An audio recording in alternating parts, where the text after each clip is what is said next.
We are back with part 2 of NHL Free Frenzy updates with all kinds of NHL signings. This video includes players like Robin Lehner, Anders Lee, Wayne Simmonds, and a whole bunch more. And that's coming up next.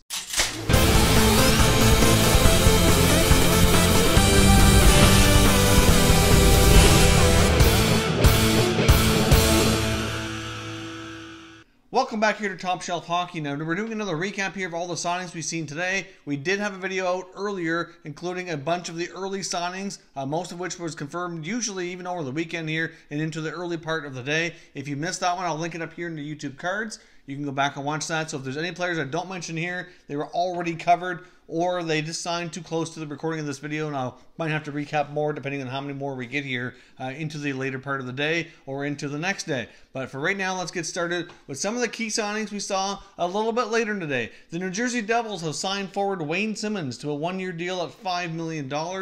We did not really see Wayne Simmonds signing this short of a contract, and it certainly wouldn't have predicted him going to New Jersey. New Jersey's been a very busy team here since the draft. Obviously acquired PK Subban, drafted Jack Hughes first overall, and now they've got Wayne Simmonds. So they're certainly changing their team dynamic here. It's kind of on a one-year prove-it kind of contract where they show that he can still be very productive and get back to his old scoring ways and see if he can earn himself either an extension in Jersey if it turns out to be a good fit, or he'll be a UFA again next year. But either way, a short-term deal for Wayne Simmonds. I really thought he was going to look for more term, but I guess that's how he worked out there. Now, the New York Islanders certainly had a fair bit of change today. Obviously, earlier they found out that they were losing out on Artemi Panarin. They've now lost goaltender Robin Lehner as well. He's gone off to the Chicago Blackhawks on a one-year, $5 million contract. Now, there's different reports out there depending on who you believe. The Islanders seem to say that Robin Lehner could have had an opportunity to stay, but Robin Lehner said that he never walked away from any deals with the Islanders. His words were basically that he had an offer. I believe it was a 2-year deal. He took some time to think about it, and when he came back to discuss further, maybe counter a little bit, at that point they'd already moved on. So Robin Lehner goes to the Chicago Blackhawks. So that's a little bit of a surprising team for him to land with. Obviously, they already have Corey Crawford, but his health has been questionable over the last few years. Battled concussion issues. They have goaltender Colin Delia as well. So hard to say how things shake out there. But Lehner might very well prove to be their goalie of the future, depending on how things work out there. He's still young enough that he could have a lot of productive years. So we'll see how that goes for him in Chicago. But the team in front of him is going to be very, very different than the Islanders. The Islanders as a team play very structured team defense, very stingy against shots against and things like that. So Chicago's very different. So we'll see if Lehner can keep up the strong play from last year in a new uniform in Chicago. Now, of course, some good news for the Islanders, though. They did retain captain Anders Lee. After losing out on Panarin, they did circle back and was able to sign him to a 7-year contract at $7 million per year. So obviously that's not going to be the second year in a row that they lose their captain. Well, that's good news. He's proven to be a very great goal scorer, pretty consistent player with him over the years.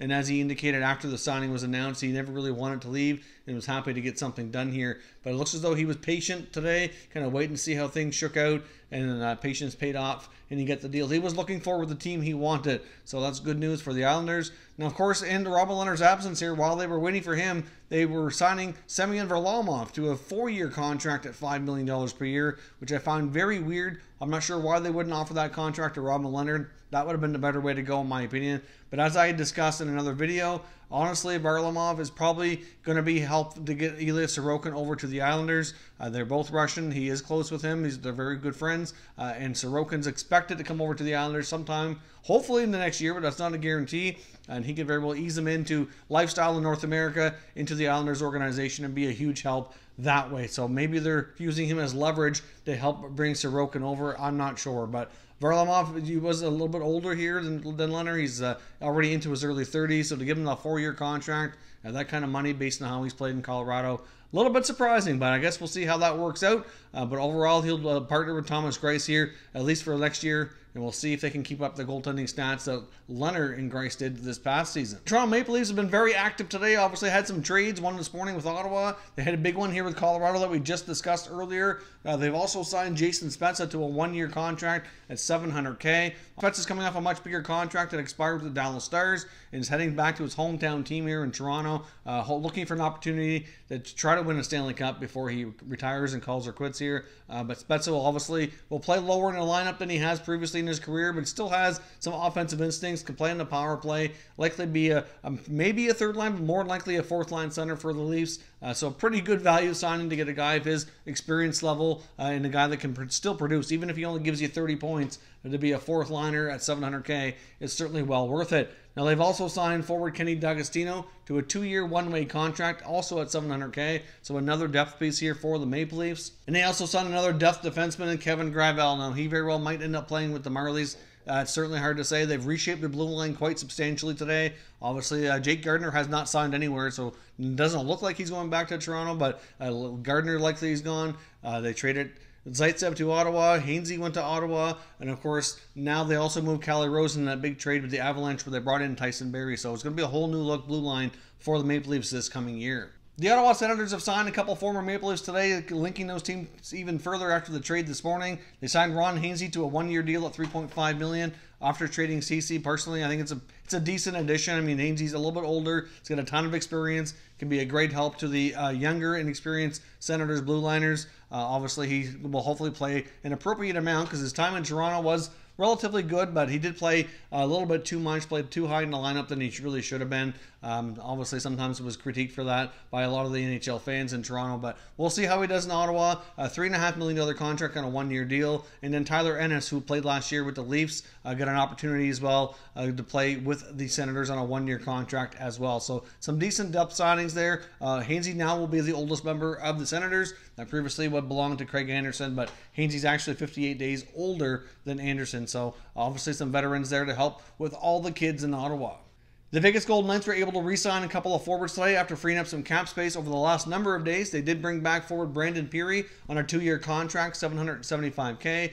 We discussed some pretty valuable signings here, some cheaper deals that could prove very valuable to teams. A few days ago, he's one of the guys I put on that list. He seems to score every time he's given an opportunity, so hopefully he can get more playing time in Vegas. They also signed Thomas Nosek to a 1-year, $1 million contract as well. He was an RFA but wasn't qualified, but then re-signed with the team at a lower amount on that 1-year, $1 million deal. Now, they do apparently have an agreement from what I can see here with Derek Englund in place, but it has not been announced here as of yet, but it's likely going to be a 1-year deal, but I don't have confirmation on that signing here as of yet. Now, as we speculated and talked about before, Cam Talbot did indeed sign with the Calgary Flames on a 1-year contract, $2.75 million to work with David Riddick as their new goaltending tandem. Obviously, Mike Smith left to go to the provincial rival in Edmonton to play with the Oilers under his former head coach, Dave Tippett.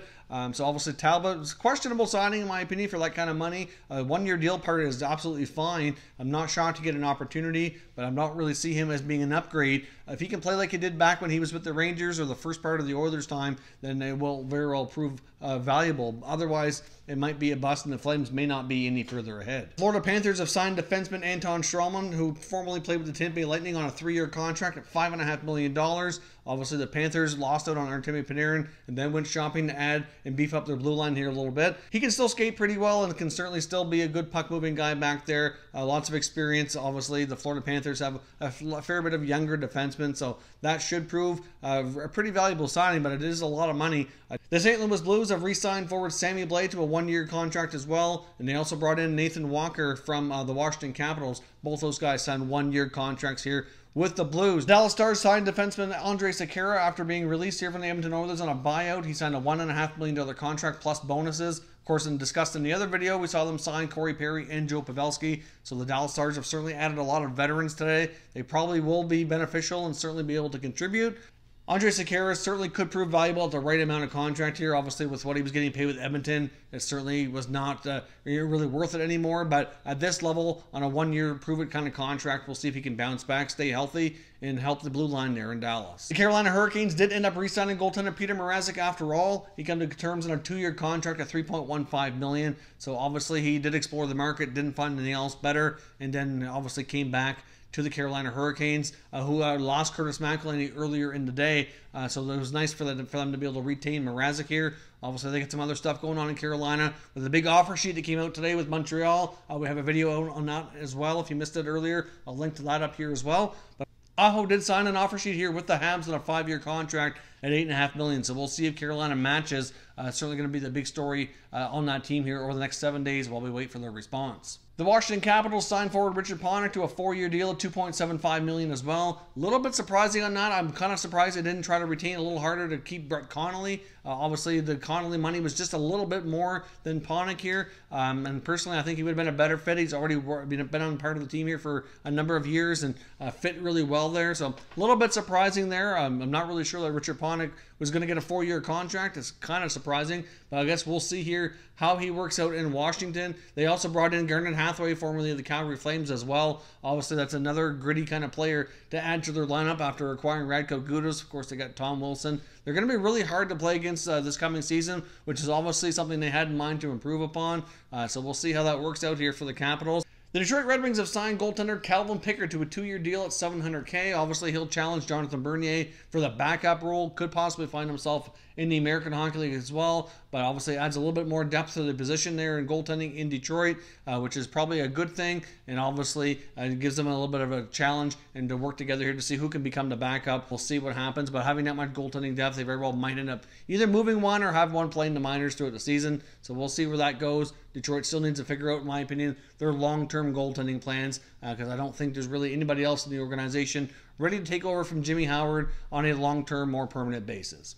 So that is all your latest roundup here of signings. There could be more that I may have missed. If they were, they're probably pretty minor deals, or they were just announced too close to the recording of this video. So there might be additional recaps here, so leave me your comments down below. Let me know what you think. It's been an incredibly busy day with lots of big trades, lots of signings. I've did my best here to keep you all up to date, so certainly let me know what you think, and we'll continue the conversation in the comment section. If you're new to the channel, consider subscribing as well. We'll have plenty more updates here with all the breaking news and all 31 NHL teams as it becomes available. Thank you for watching, and I will catch you next time.